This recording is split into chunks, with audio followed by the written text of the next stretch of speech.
ভূতে হ্যাঁ পরে তুমি খাই ফেললা পরে আমার বলেছিল তারপর নাম হলো টোবা টোবা না আর তারপর না কইয়া তার ভাগ করে চলে গেল গা পরে তাও মায়ের কাছে বললো বিচার চাইছিল পরে আচ্ছা রাজু ভূতের গল্প শুনবে না রাজুর গল্প ভূতের গল্প ওকে ভূতের গল্প শুনবো তাহলে ছবি তুল না হাইকা দাও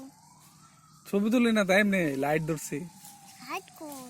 এটাই এমনি লাইট কই এমনি ছবি তুলি না এমনি এমনি রাখছি কে এখানে হাত থাকে নাকি দোগর না হ্যাঁ বলেন না কান থাকে না গল্প বলেন রাজার গল্প বলেন হ্যাঁ রাজা রাজুর গল্প বলছি তাহলে এখন কি একটা গল্প বলেন আমি একটা গল্প শুনবো কিসে ব্যথা পাইছেন এগুলো ধরতেছে খালি